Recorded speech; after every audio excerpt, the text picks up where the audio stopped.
Mafia Atiq Ahmad के चौथे बेटे असम और पांचवें बेटे आबान को बाल सुधार गृह राजरूपपुर से रिहा कर दिया गया है।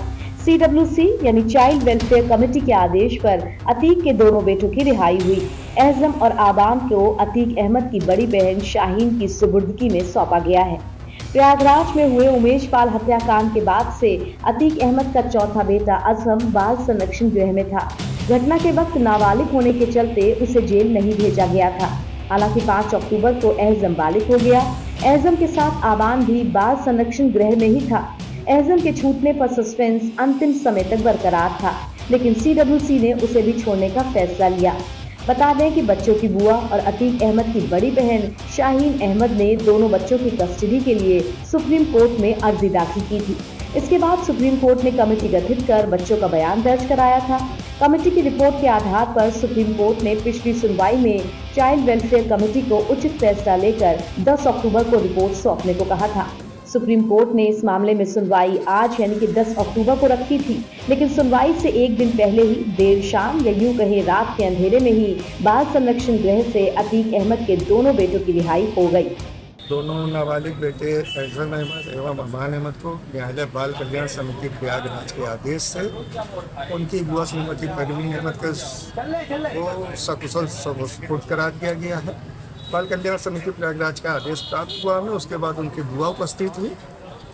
ऑर्डर प्राप्त होने के बाद हमने अपनी सुपुर्दगी फॉर्मेलिटी जो होती है हमारी बुआ की वो पूरी करा ली गई। उसके बाद बच्चों को सुपुर्द। कितने महीने रहे बच्चे आपके? बच्चे लगभग विगत 7 माह लगभग थे। 7 माह।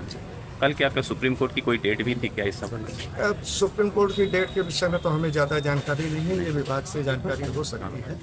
हमें तो चूँकि हम लोगों का आदेश बाल कल्याण समिति से प्राप्त होता है, बाल कल्याण समिति के आदेश से बच्चे आवासित भी थे। जी जी। आदेश से आज आदेश प्राप्त हुआ। क्या नाम है आपका? मुकुल गोस्वामी, संस्था संचालक। ये बच्चे जो गए हैं ये अपनी बुआ के साथ गए हैं? बुआ के साथ। उनका क्या नाम? बुआ का नाम है श्रीमती परवीन। जी जी, उन्होंने सारी प्राथमिकता पूरी की।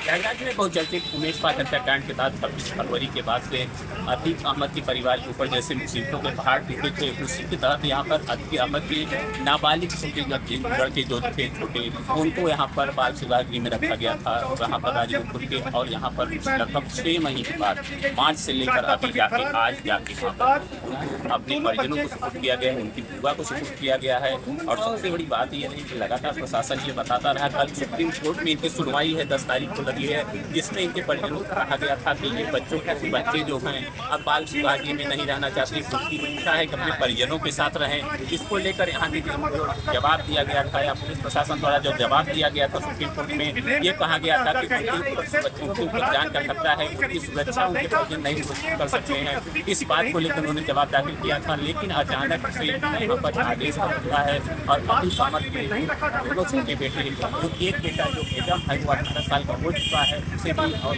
छोटे भाई को जहाँ से उनकी बुआ के साथ यहाँ पर सारी प्राथमिकताएं पूरा करते हुए भेज दिया गया है। अब बात सबसे बड़ी बात आपको बता दें कि जब घटना के होने के बाद से ये दिखाया गया था पुलिस प्रशासन द्वारा कि मार्च में ये खुलदाबाद में लावारिस रूप से घूमते हुए मिले थे, लेकिन वहीं परिजनों का कहना यह था कि जिस घटना हुई थी, घटना के शाम की पुलिस ने उनको घर से उठा लिया था, अपने साथियों के साथ उठा लिया था। फिलहाल ये तो जाँच का विषय था। सबसे बड़ी चीज ये थी कि अतीक अहमद के परिजन जो अगर परिवार के 2 बच्चे अब इस घटना के बाद फिलहाल बुआ के पास रहेगा और कहाँ रहेगा है आगे का सवाल है। प्रयागराज से ऑनलाइन